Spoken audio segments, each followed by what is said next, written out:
Welcome guys. Today we're going to take some statistics questions and see how to answer them. So without wasting much time, let's start. The first question says, the mean deviation of the values 18, 12, 15 is.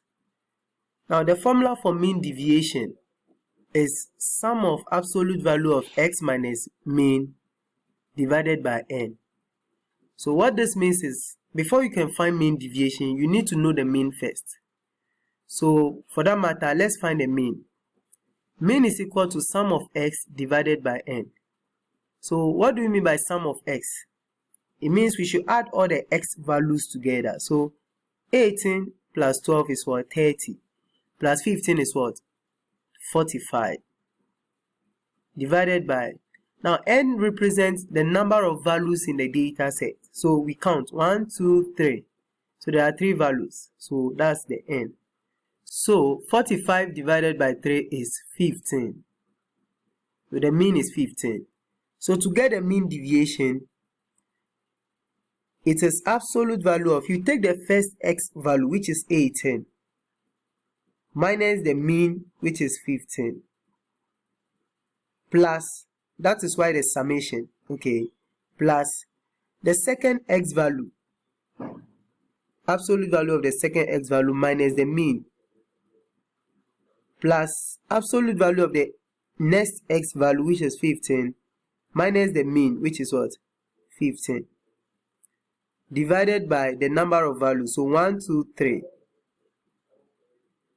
So we're going to have 18 minus 15 is positive 3, and the absolute value of positive 3 remains positive 3, plus, now 12 minus 15 is negative 3. The absolute value of a negative number becomes positive, so absolute value of negative 3 is positive 3 as well, plus 15 minus 15 is 0, and then 0, absolute value of 0 remains 0, divided by 3.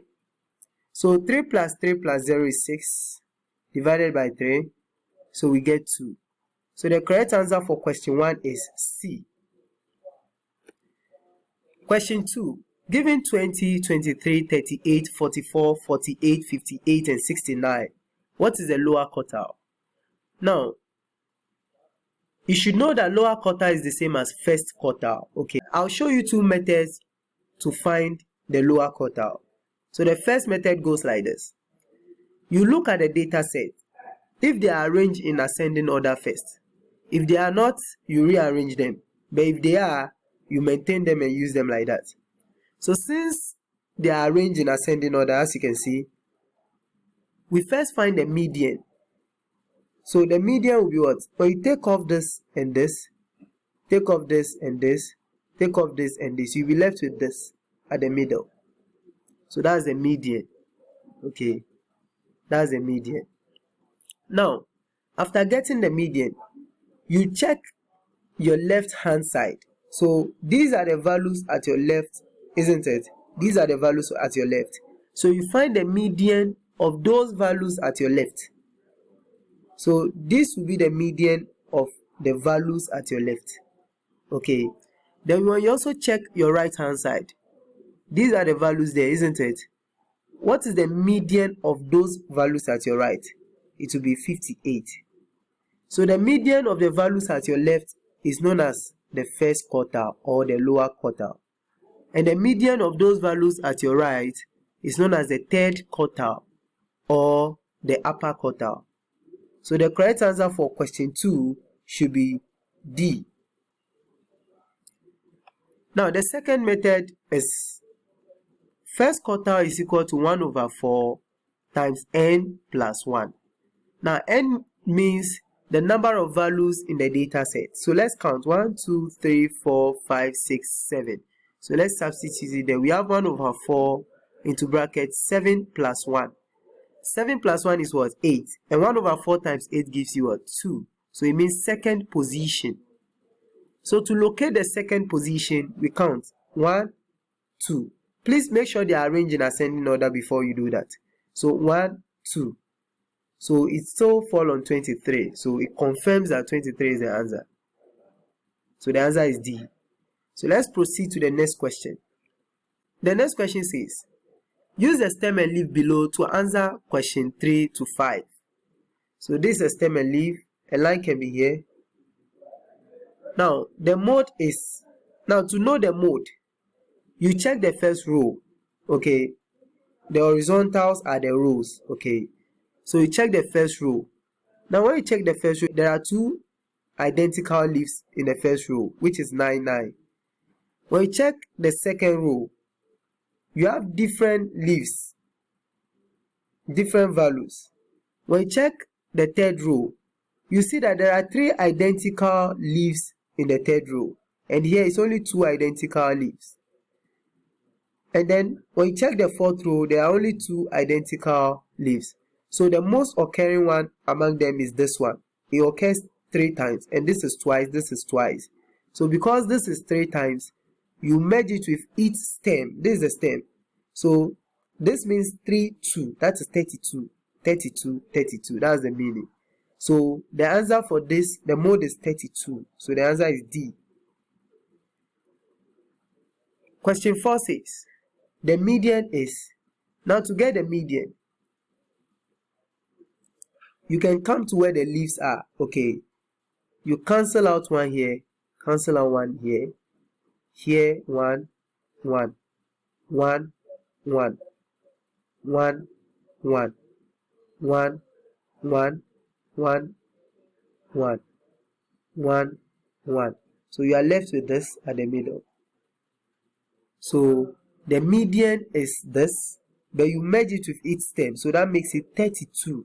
Okay, so the median is 32. So the correct answer for question 4 is B. The next one says, we should find a range. Now, what's the formula for finding range? Range should be highest value minus lowest value, isn't it? So what is the highest value here? When you look at the last digit here, merge it with each stem. That is what? 55. That's the highest value. Then when you check the lowest will be 19. The stem, which is 1, and the leaf, which is 9. That is 19. Okay, so 19. So 55 minus 19 should give you what? 36. So the correct answer for question 5 is C. The next question says, use the following information to answer question 6 to 13. So let's do that. Question 6 says, the class mark for the class 21 to 30 is. Now, the question is asking you for class mark. Please remember that class mark is the same as class midpoint. So, to find class midpoint, please, class midpoint is equal to lower class limit plus upper class limit divided by 2. So, for the class 21 to 30, we say the lower class plus the upper class divided by 2. So 21 plus 30 is what? 51 divided by 2. You get 25.5. So the correct answer for question C is SB. Question 7 says, the relative frequency for the class 11 to 20 is. Now to get the relative frequency of this class, the formula for relative frequency itself is frequency over total frequency. So if that is the case, we say class 11 to 20. So let's check the table. This class 11 to 20. What's the frequency of that class? 4, isn't it? So we put 4 here, divided by the sum of the frequencies. It means we should add all the frequencies together. When you add them together, you get 20. So you have 4 over 20, which is 1 over 5, which is 0.2. So when you check the possible answers, you have 0.20 here, 0.02. The answer is 0.20. 0.2 is the same as 0.20. Okay, not this, please. 20. Then question 8 says, the lower class boundary for the class 31 to 40 is. Please check the question properly. The question didn't say class limits. The question says boundary. Okay, if the question had said lower class limit, the answer will be 31. But this one says class boundary. So to find it, this is what we do. You can take the lower class of the second class minus the upper class of the first class. That is 11 minus 10 it gives you 1, and divide it by 2, you get 0.5, isn't it? So that 0.5, to get lower class boundaries, we subtract them from the lower class limits. And to get upper class boundaries, we add them to the upper class limits. So to get the lower class boundary of this class, we only subtract 0.5 from 31 and we get 30.5. So the correct answer for this is B. Question 9 says, we should find the upper class boundary for the class 21 to 30. So, we got 0.5. So that particular 0.5, because this class is upper class boundary, we add to 30. For lower class, we subtract, but for upper class, we add. So 30 plus 0.5 gives you 30.5. So the correct answer for question 9 is C. Question 10 says, the cumulative frequency for the class 21 to 30 is. So to get a cumulative frequency, let me say CF. For the first class, the cumulative frequency of the first class is the frequency of the first class, which is 2. Now for the second class, to get a cumulative frequency of the second class, you say frequency of first class plus that of second class, that gives you 6. For the third class, 2 plus 4 plus 1, that is 7. For the fourth class, 2 plus 4 plus 1 plus 7, that is what? 14. Then for the last class, you add everything up to the last class, you get 20. So the cumulative frequency of the class 21 to 30, this class, should be 7. So the correct answer for this is A. Now, the next question says, the cumulative relative frequency for the class 31 to 40 is. There are two methods of getting this, but you have cumulative frequency already, so I'll show you how to use the cumulative frequency to find it. Now, to use the cumulative frequency to find a cumulative relative frequency, CRF, not CF. To get it, you say cumulative frequency of that particular class divided by sigma F. So what is the cumulative frequency of the class 31 to 40? It is 14. Okay, so 14 divided by sigma F is 20, isn't it? So you have 20. So 14 divided by 20 should give you 7 over 10, which is 0.7. So the correct answer for question 11 is B. Question 12 says, the modal class is. Now to get a modal class, you check the class the highest frequency. This is the highest frequency, 7. So which class has it? Class 31 to 40. So the correct answer for question 12 is B. Then question 13 says, the median class is. Now to get a median class, you can say 1 over 2 times sigma F. So sigma F is 20, isn't it? So 1 over 2 times 20, which give you 10th position. Now to locate the 10th position, you come to the first frequency, which is 2, isn't it? It's not up to 10. Add the next frequency to it. You get 6, which is not up to 10 also. Add the next frequency to it. You get 7, which is also not up to 10. Then add the next one to it. You get 14. So this time around, it's up to 10. So the class is class 31 to 40. So the answer to question 13 is also B. Question 14 says, primary data is also known as. The answer is ungrouped data. Okay, primary data is also known as what? Ungrouped data. Question 15 says, given mean is equal to 15, median 15, and S, which means standard deviation, sample standard deviation, 2.8. Find the coefficient of skewness.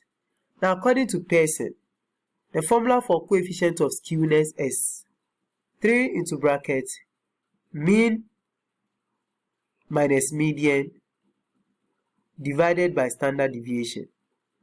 So, what's our mean? Our mean is 15, isn't it? So we substitute 15 here. Minus the median is 15 divided by the standard deviation 2.8. So 15 minus 15 is what? 0, isn't it? The 0 times 3 is still 0, and 0 divided by any number is 0. So the coefficient of skewness is what? 0, which is D. Now, another way of checking this is, whenever you check the mean okay, and the median, and they have same value, you should know you are going to get a coefficient of skewness of 0. Okay, so the answer is D. So question 16 says, given 43, 61, 75, 91, 101, and 104, we should find the 25th percentile, 50th percentile, and 75th percentile. Now to do this, I'm going to show you two methods. Now to find the 25th percentile, we say 25 over 100 times n plus 1. This is an ungrouped data. So what is our n? N means the number of values in the data. So how many are there? 1, 2, 3, 4, 5, 6. So there are 6. So we say 25 over 100 times 6 plus 1. So when you find 25 over 100 times 7, which is 6 plus 1, you get what? 1.75. Isn't it? 1.75 position. So to locate the 1.75 position, this is how we do it. You first locate the first position. Make sure the data are arranged in ascending order. Okay, these are well arranged, right? So the first position value is 43. So you write it down, 43 plus, then you open bracket and close it, leave some space. Now, what is the remainder after getting the first positioned number? It's 0.75, isn't it? So use that 0.75 to multiply the difference between the first position and the next one. You know, the first position you got here, 43, and the next. What's the difference between them? The difference is 18, isn't it? Yeah. So you have 18. So that will give us 43 plus 0.75 times 18 is 13.5. So when you add 13.5 to 43, you get what? 56.5. So that is the 25th percentile. Then to get the 50th percentile, it will be 50 over 100 times n plus 1, which is 50 over 100 times 6 plus 1. So 6 plus 1 is 7, and 7 times 50 over 100 should give you 3.5 position. So to get a 3.5 position value, you first look for the third position. Okay, so 1, 2, 3, it falls on 75 plus. Now, what's the remainder? The remainder is 0.5, isn't it?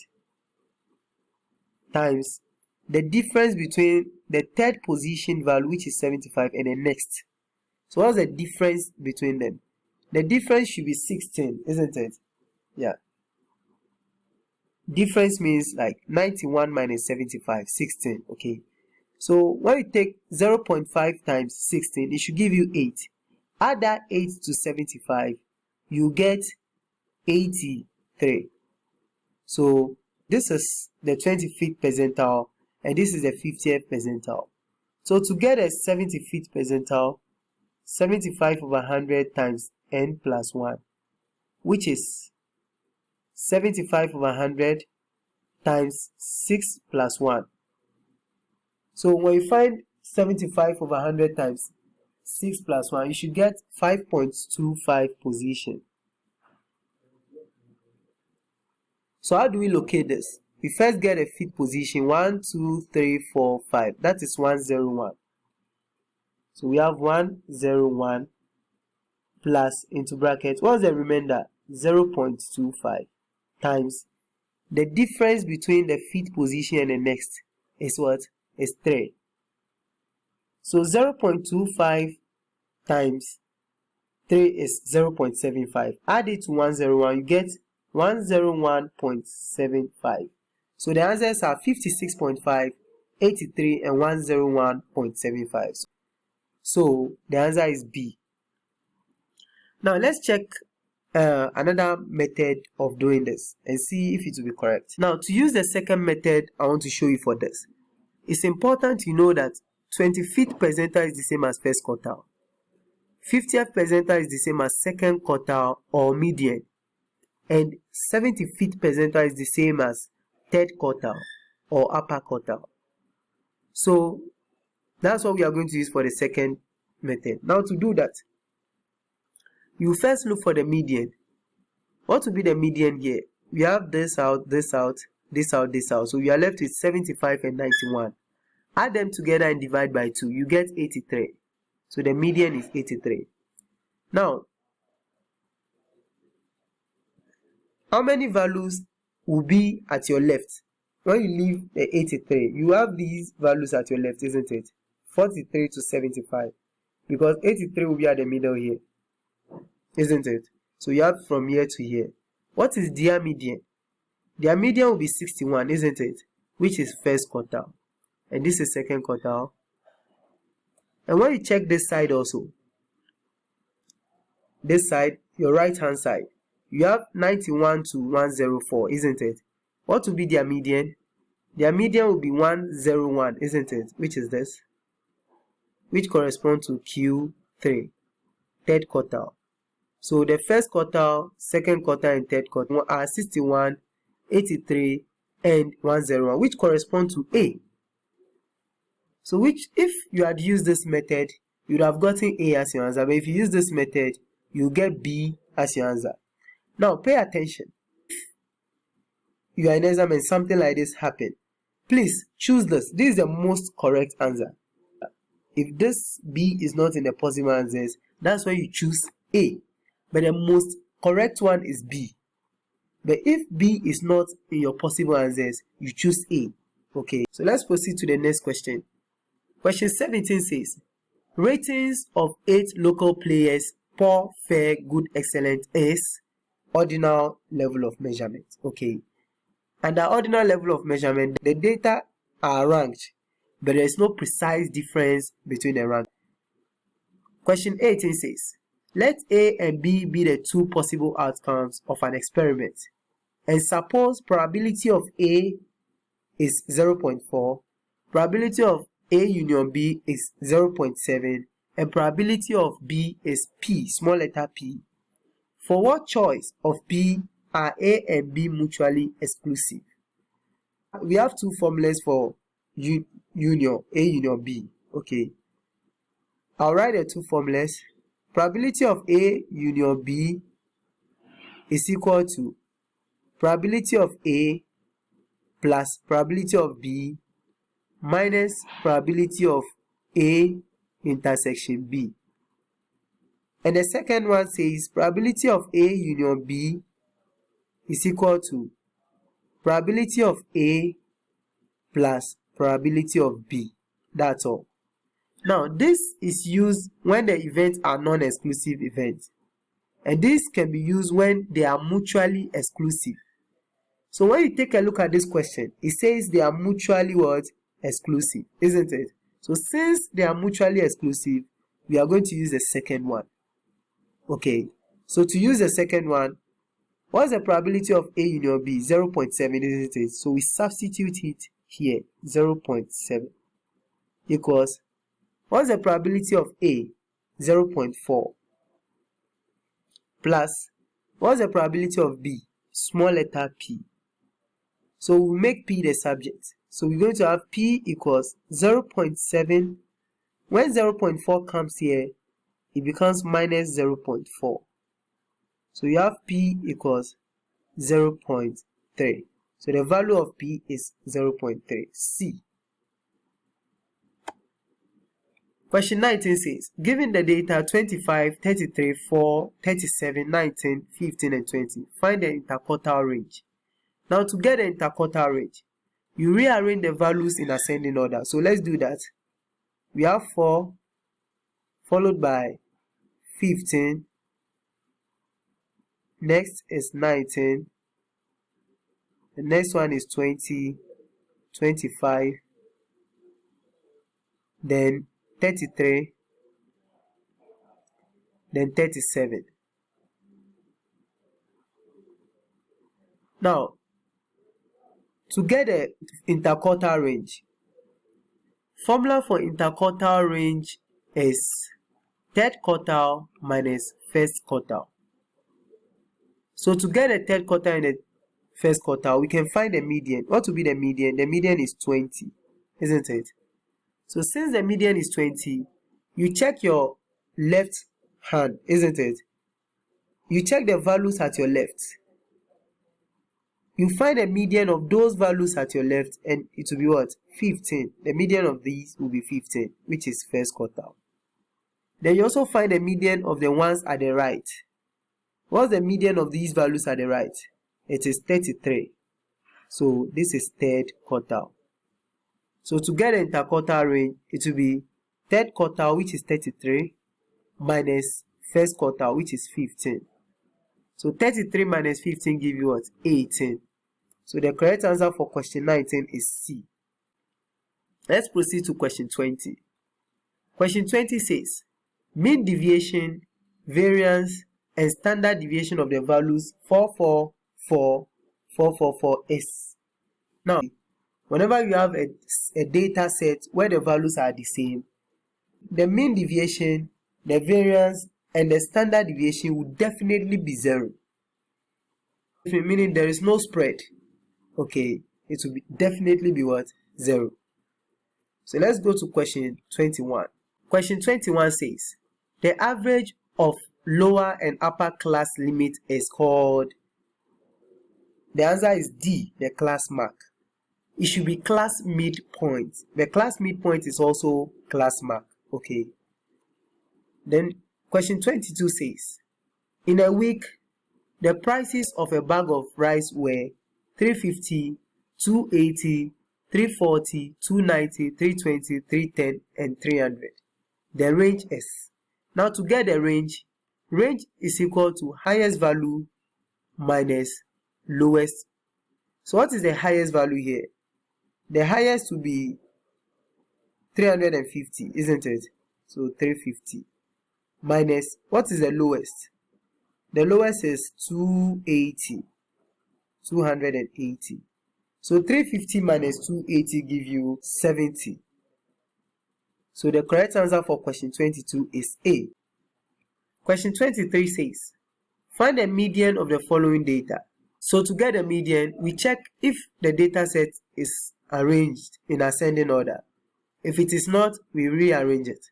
So when you look at this, it's been arranged 160, 180, 200, 280, 300, 320, and 400. So to get the median, take off this and take off this. Take off the second and second from the back, this and this. So the median is 280. So the correct answer for question 23 is C. Question 24 says, which of the following is said to be the lowest or most primitive level of measurement? The most primitive is a nominal level of measurement, C. Question 25 says, the sample mean, into bracket, x bar, there's a bar here, x bar is it is a statistic. Okay, it is a statistic. If the question says the population mean, into bracket, mu is a parameter, but this is a sample mean, x bar, so it's a statistic. Okay. Question 26 says, the mean of 10 numbers is 9. Then the sum, into bracket, total of these numbers will be. Now, what's the formula for mean? The formula for mean is sum of x divided by n, isn't it? Now, we don't know the sum of x according to this question, isn't it? We want to find it. Divided by n means the number of numbers. So there are 10 numbers. So we say 10. But the question is also saying that the mean of 10 numbers is 9, meaning the mean is what? 9. So mean is 9. So if mean is 9 and mean is also sigma x over 10, then we can equate them. So we can say sigma x over 10 is equal to 9. If A is equal to B and A is equal to C, then B is also equal to what? C. So if mean is equal to sum of x over 10 and mean is also 9, then sum of x over 10 should be equal to 9. So let's make sum of x the subject. What do? It's either we cross multiply or we multiply both sides by 10, which is the LCM. So let's multiply both sides by 10. We have 10 times sum of x over 10 equals 9 times 10. So this 10 cancels this 10. So we have sigma x equals 9 times 10 is what? 90. So the question answer, the sum of these numbers will be, so the answer is D, 90. Let's go to question 27. Question 27 says, a measure of dispersion is always, the answer is D, it's always positive. Okay, the measure of dispersion is always what? Positive. When we talk about measure of dispersion, we are talking about variance, standard deviation, range. Okay, so it's always positive. Then let's look at question 28. Question 28 says, if all values are same, then the measure of dispersion will be, the correct answer for question 28 is B. If all the values in a data set are the same, then the measure of dispersion will definitely be 0. Okay, so let's look at question 29. Question 29 says, the mean of a distribution is 4 or 10, and the standard deviation is 5. What is the value of the coefficient of variation? Now, to find coefficient of variation, CV, the formula is standard deviation divided by mean times 100%. So what is the standard deviation here? It's 5. Divided by, what is the mean? The mean is 4 or 10 times 100%. So when you find 5 over 4 10 times 100%, you get 35.7%. So the correct answer for question 29 is C, 35.7%. Now be very careful. If the question gives you variance, you have to convert the variance to standard deviation before you solve. Okay, you convert the variance to what? Standard deviation before you solve. So let's go to question 30. Question 30 says, the range of the values -5, -8, -10, 0, 6, and 10 is. So the range will be the highest value. What's the highest? 10. Minus the lowest. What will be the lowest value? The lowest value should be -10. -5 is bigger than -10. -8 is more than -10. Okay, so the lowest value is -10. So -10. So 10 minus -10 should give you 20. So the range is C. Let's go to question 31. Question 31 says, arithmetic mean is dash affected by extreme values. The answer is highly affected by extreme values. Okay, so the answer is B. If it is the median, then the median is less affected. Okay, less affected. But the mean is highly affected. Question 32. The mean of a constant B is, mean is equal to sum of x over n. Now, constant B will mean sum of the constant B over n. But sum of a constant should give you n times that constant B over n. So n can take off this n and the answer will still be B. What this means is, when you have 4, 4, 4, the mean of 4, 4, 4 should still be 4. The reason is when you say 4 plus 4 plus 4 divided by 3. 4 plus 4 is what? 8. Plus 4, 12. 12 divided by 3, you still get 4. Or when you say 3 plus 3 plus 3 plus 3 divided by 4. When you add them, you get 12, isn't it? Divided by 4, you still get 3. So sum of a constant B remains the same, B. Okay. So let's go to question 33. So question 33 says, the listing of data in order of numerical magnitude is called. The answer is B, array data. Okay. So let's proceed to question 34. Question 34 says, given x sub 1 is equal to 12, x sub 2 is equal to 19, x3 is equal to 10, x4 is 7, then sum of sub I equals 1 add to 4 of xi equals. So to do this, what this means is that from x1, okay, to x4, we should add them together. So what's x1? 12. Plus, what is x2?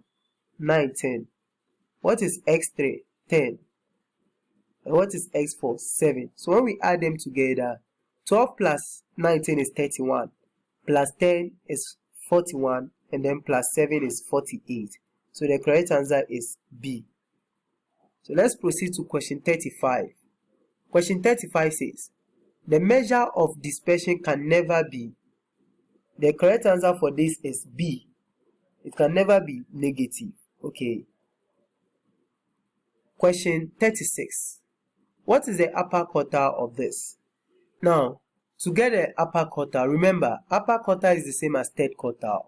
So to get it, we say 3 over 4 times n plus 1. So we get 3 over 4. Our n is the number of values in the data set. So 1, 2, 3, 4, 5, 6. So 6 plus 1. Now 6 plus 1 gives us 7. And 7 times 3 over 4 should be what? 5.25. So to get the upper quartile, we first count the fifth number. Okay, so we check that. 1, 2, 3, 4, 5. So the fifth value is 66. Plus, what is the remainder? The remainder is what? 0.25 times. Now what's the difference between 66 and the next value? The difference is what? 25, isn't it? So we put 25 here. So we have what? 66 plus. Now 0.25 times 25 will give you 6.25, isn't it? So 66 plus 6.25 is what? 72.25, isn't it? Yeah, so this is the correct answer. But as you can see, this answer is not in the possible answers. So what it means is that the question wants you to use this method. Now, what you do is, you look for the median first. So what will be the median of this? When you take off this and this, you take off this and this, you'll be left with 45 and 56. So 45 plus 56 divided by 2 will be what? 50.5. Because 45 plus 56 is 101. And 101 divided by 2 is 50.5. Which will be at the middle of them, isn't it? So, which values are to the left of 50.5? So, after 50.5, which values are at your right? The values at your right will be 56 to 91, isn't it? So, you find their median. The median of those values. So, what is the median of those values? 66. So, the median of the values at your right is the third quartile. And the median of the values at your left, which is 21, is the first quartile. But the question is asking for upper quartile, which is third quartile. Okay, so the answer is 66. So the correct answer for this is B, 66. Okay. So let's proceed to question 37. Question 37 says, which of these is a relative measure of dispersion? Now, the correct answer for this is C. Coefficient of variation is a relative measure of what? Dispersion. If the question says absolute, then the answer could be standard deviation or variance. The relative measure of dispersion is coefficient of variation. Okay. Then question 38 says, a specific characteristic of a population is called parameter. That's the answer to question 38. Then 39, the first hand and unorganized form of data is. Since it is a first hand and it is not organized, okay, the answer is primary data. It is first hand and it's not organized, okay, it's primary data. So question 40 says, questionnaire survey method is used to collect. Questionnaire survey method is used to collect. The answer is what?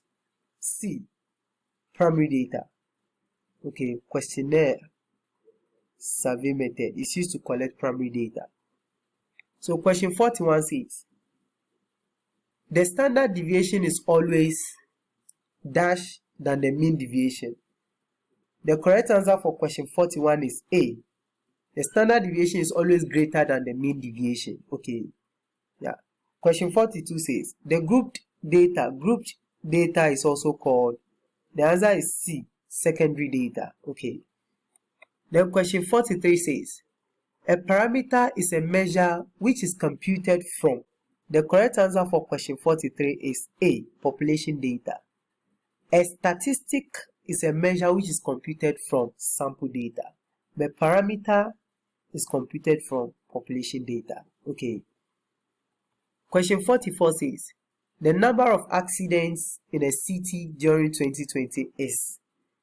Now, take a look at something. It's a number of accidents, meaning you can count them, isn't it?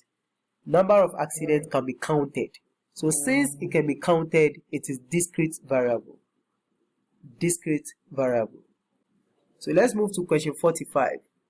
Question 45 says, a variable that assumes any value within a range is called continuous variable. The answer is B, continuous variable within a range. This is a keyword, within a range is continuous. Then question 46. According to the empirical rule, approximately what percent of the value should lie within mu plus or minus 2 standard deviation? The correct answer for this is E, 95%. Okay, 95%. Question 47 says, the following are ways of collecting primary data except. Now, when you look at this, direct personal investigation is primary data. Indirect oral investigation too can be used for primary data. When you also mail questionnaires to your primary data. But from reports of organizations. Now, when your source of data is from the report of organizations, then it is a secondary data. So, the correct answer for question 47 is D. D is not part of primary data. Okay, so let's go to question 48. 48 says, find a median of the following. Now, to get a median, we rearrange them, isn't it? So, we have 1, 2, 4, 6, 7, 9, isn't it? So, this off, this off, this off, this off. So, you are left with these two values, right? So, let's add them together and divide by 2. So, 4 plus 6 is what? 10. Divided by 2, you get 5.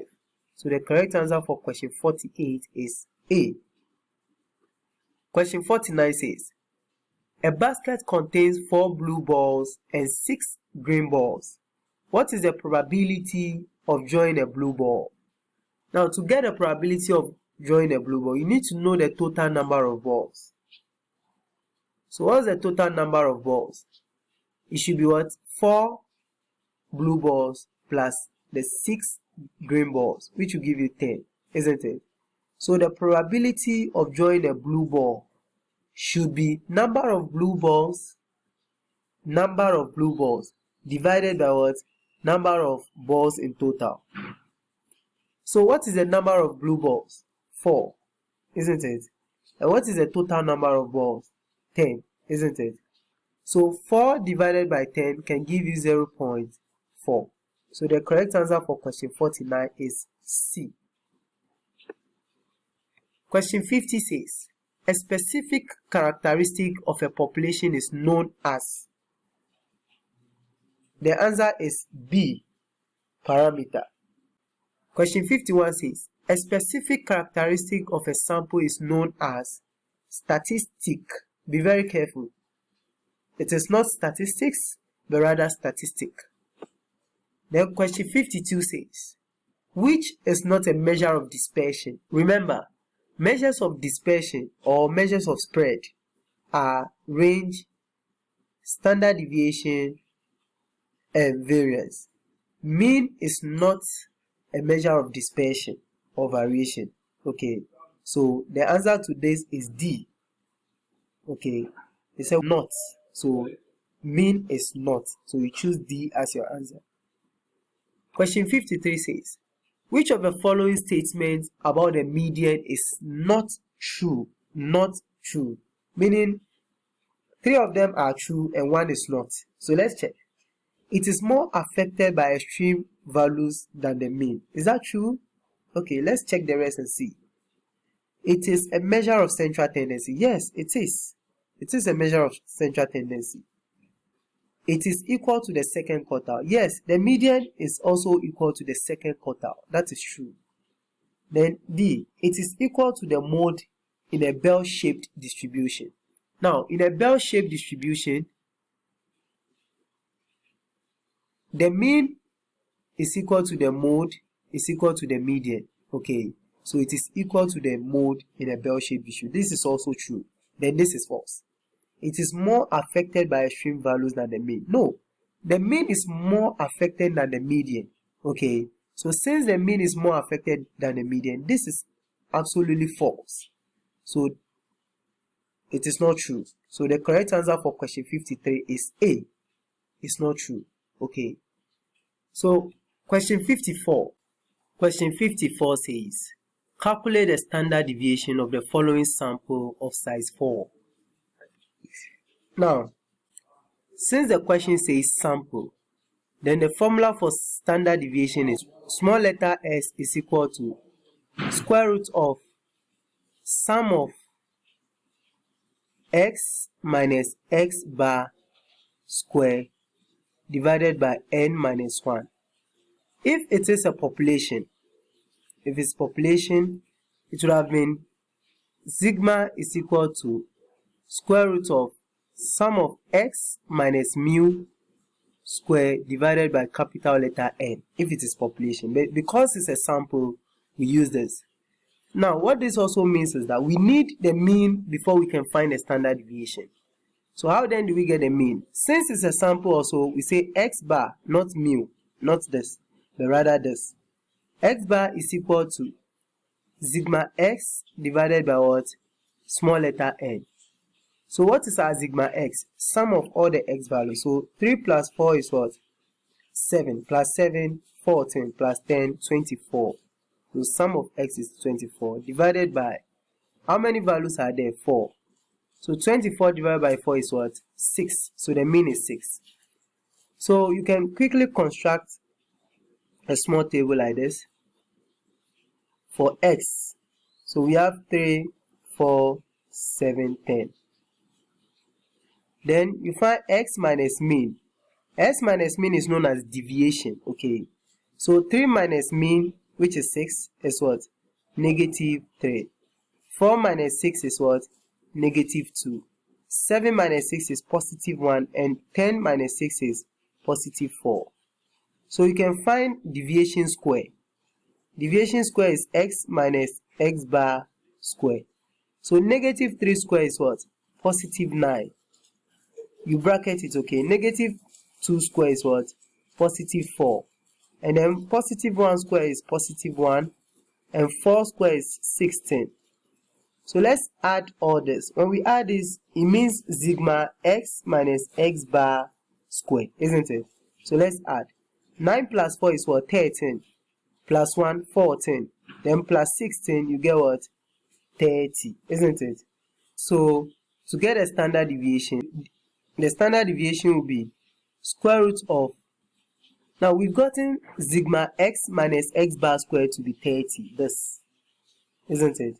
So we substitute 30 here over n minus 1, that is 4 minus 1. So that gives us square root of 30 divided by 4 minus 1 is 10, isn't it? And square root of 10 is 3.16, which is D. Question 54, D. So the next question, question 55 says, if the outcome of event A is not affected by event B, then event A and B are said to be. So the correct answer for question 55 is B. They are independent events. It means that the outcome of A is not affected by the event B. So they are independent. If it is affected, then they are dependent. Okay. So let's go to question 56. Question 56 says, the data which have already been collected by someone are called secondary data. Okay. So the correct answer for question 56 is C. Question 57. The mean of a distribution is 23. The median is 24 and the mode is 25.5. It is most likely that the distribution is, so the correct answer for question 57 is D. The reason is, when you look at the mean The mean is 23, isn't it? And the median is 24. And the mode is what? 25.5. The mean is less than the median. And the median too is less than the mode. Whenever you have a situation where the mean is less than the median and the median is less than the mode, then it's negatively skewed or left skewed. But if the mean is greater than the median and the median is greater than the mode, then that one will be positively skewed or right skewed. Okay. But if the mean, median, and mode are equal, then it will be symmetrical. So for this particular one, since the mean is less than the median and the median is less than the mode, then we say it's negatively skewed. So let's proceed to question 58. 58 says, when data are collected in a statistical study for only a portion or subset of all elements of interest, we are using a sample. So question 59 says, you asked 5 of your classmates about their height. On the basis of this information, you stated that the average height of all students in your university or college is 67 inches. This is an example of inferential statistics. You are making an inference. You only ask 5 persons in your class of their height, and then you got their average height to be, let's say, 67. But on this basis, on the basis of this sample, you concluded that all students in your university, their height is 67 on average. You are making an inference, okay? So it's inferential statistics. Let's look at question 60. 60 says, the data which have not undergone any statistical treatment are, the answer is A, primary data. Question 61. In statistics, a sample means A, a portion of a sample. Wrong. B, a portion of a population. Is that true? C, all the items under investigation. And D, none of the above. So the correct answer for this is B, a portion of a population. A sample is a portion or part or subset of a population. Okay. A sample is a portion or part or a subset of a population. So let's go to question 62. Question 62 says, in statistics, conducting a survey means A, collecting information from elements. B, making mathematical calculations. C, drawing graphs and pictures. And D, none of the above. The correct answer is A. Okay, so let's quickly go to question 63. Question 63 says, which of the following is not based on all the observations? It's not based on all the observations. A, arithmetic mean. B, geometric mean. C, harmonic mean. D, weighted mean. And E, mode. The answer is mode. Mode is not based on all the observations. If you learn the characteristics of mean, median, and mode, you realize that for you to compute the mean, you have to use all the observations before you can compute the mean.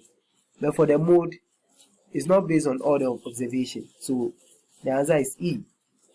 Let's go to question 64. The height of a student is 60 inches. This is an example of continuous data. Height is continuous. It's not discrete. Okay, it can be measured. Inches. It's measured. So the answer is C. Question 65 says, statistic is a numerical quantity which is calculated from. The answer is sample. We calculate statistic from a sample, isn't it? We calculate parameter from population. Okay. Question 66 says, the algebraic sum of deviations from mean is. The answer is 0. When you sum all deviations from the mean, you get 0. Okay, let's proceed to question 67. 67 says, which one is not measure of dispersion? A, the range. B, 50th percentile. And C, interquartile range. D, variance. So the correct answer for this is B. 50th percentile is not a measure of dispersion. It's rather a measure of position.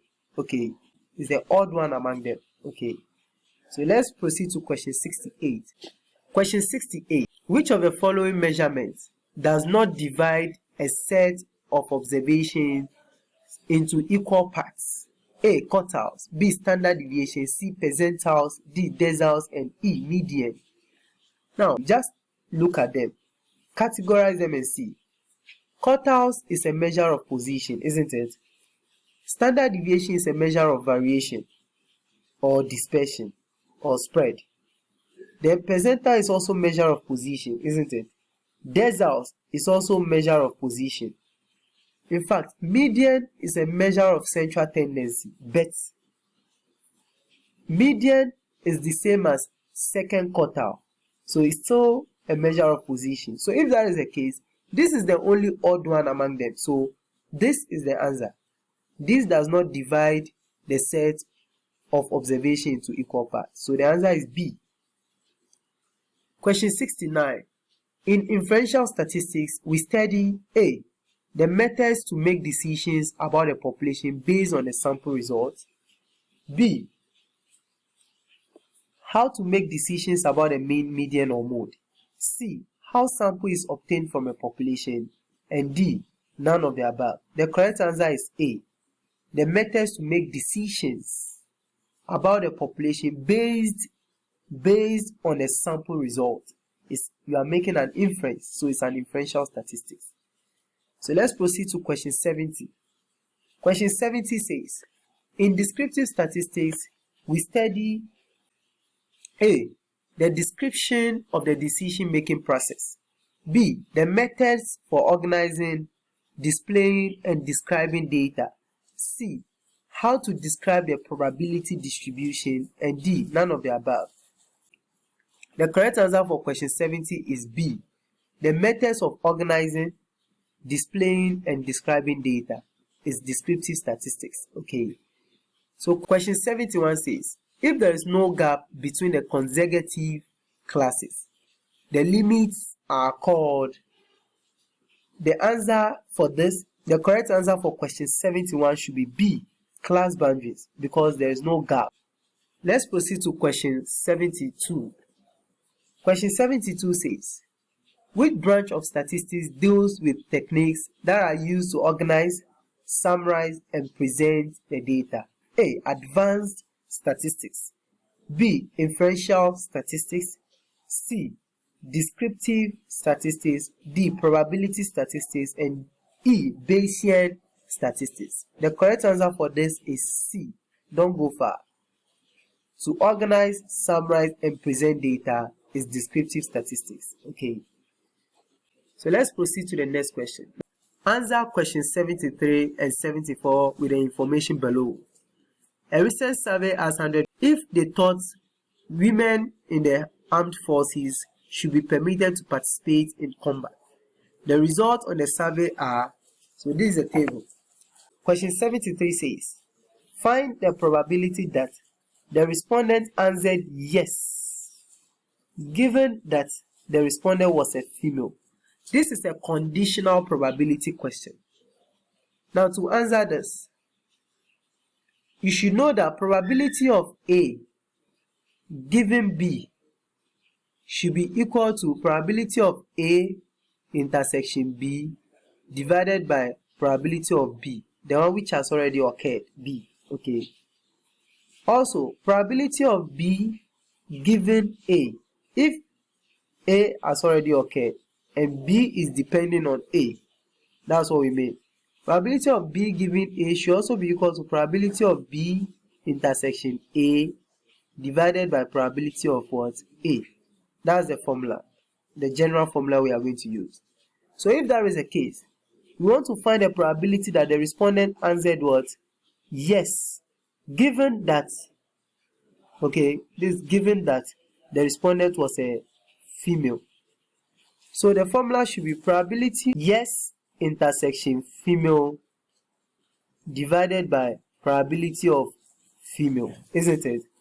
So what is the probability of yes intersection female? Now, yes intersection female means the number of females who said yes. So when you check, these are the number of females who said yes, isn't it? yes, female. You check it by going to the yes column, then tracing it downwards to where female is. Okay, so that's the intersection.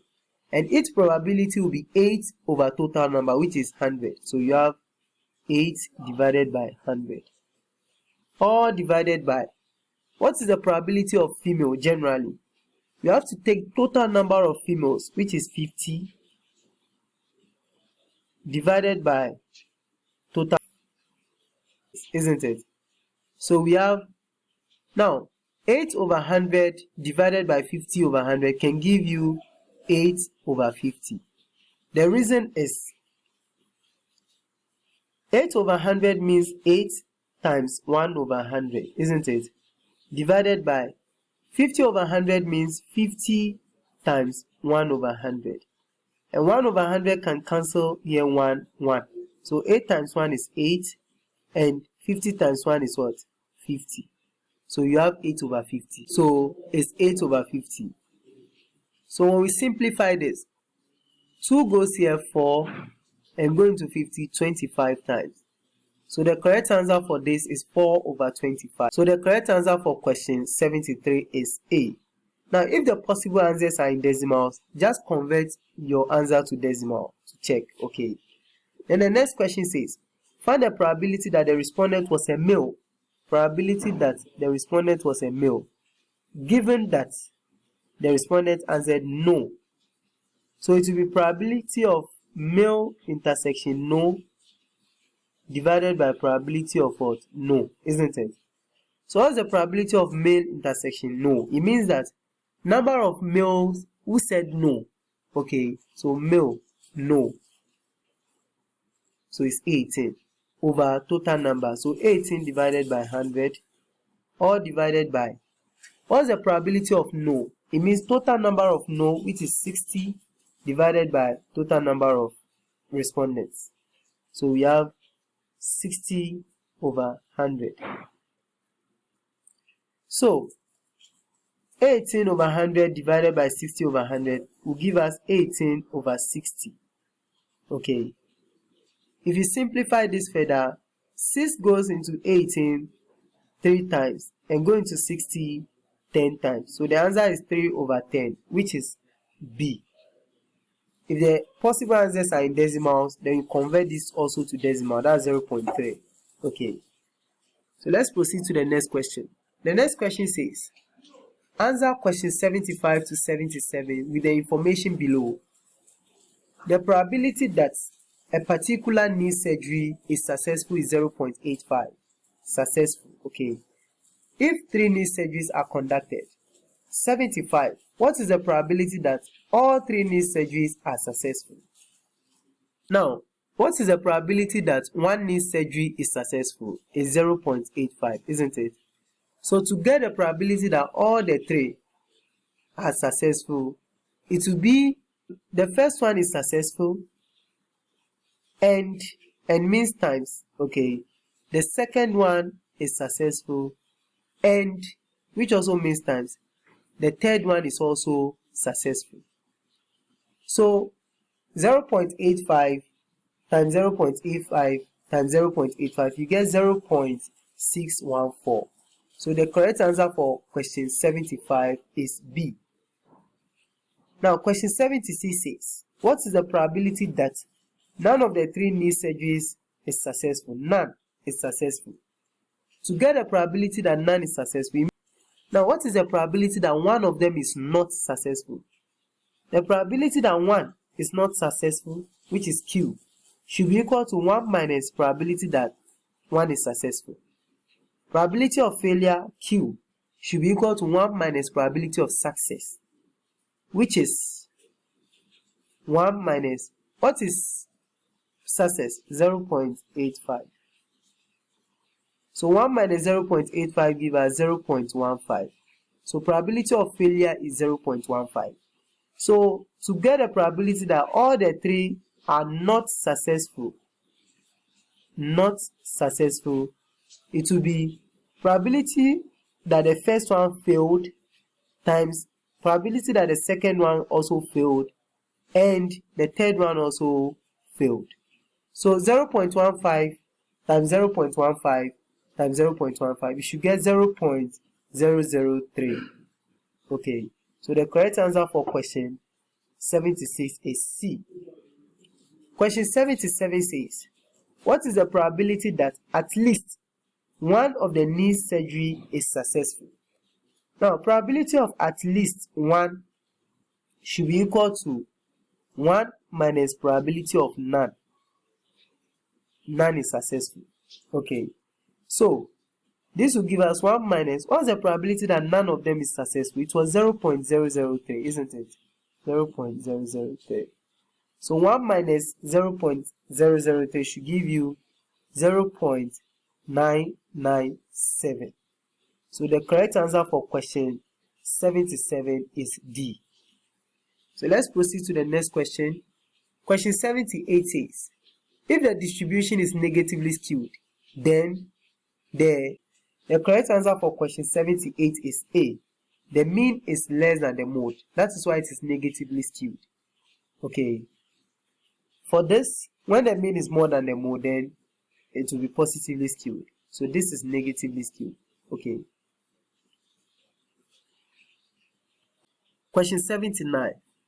For a frequency distribution of variable x, mean is 32 and median is 30. The distribution is, correct answer for question 79 is B. It is positively skewed. The reason is the mean is 32 and the median is 30. The mean is greater than the median. Okay. So let's look at the next question. Question 80 says, if the mean of a frequency distribution is 100 and the coefficient of variation is 45%, then what is the value of the variance? Now, the coefficient of variation is 45%, which is 0.45. And we know coefficient of variation is standard deviation over mean times 100. But this has been converted to decimal, so there's no need multiplying it by 100 here. Now, so we substitute 0.45 in place of CV, isn't it? So we have 0.45 equals, since we don't know the standard deviation, we just use small letter s over, what's the mean? The mean is 100 according to the question. So what do we do? This is over 1, so we cross multiply. So 1 times s is what? S. And then 100 times 0.45 is 45. So the standard deviation is 45. But the question is asking for the variance. Now to get a variance, variance is equal to standard deviation square. When you square standard deviation, you get a variance. So meaning 45 square. So 45 square will give you 2025. So the correct answer for question 80 is C. So we'll end here for now and continue our time. Thank you for watching.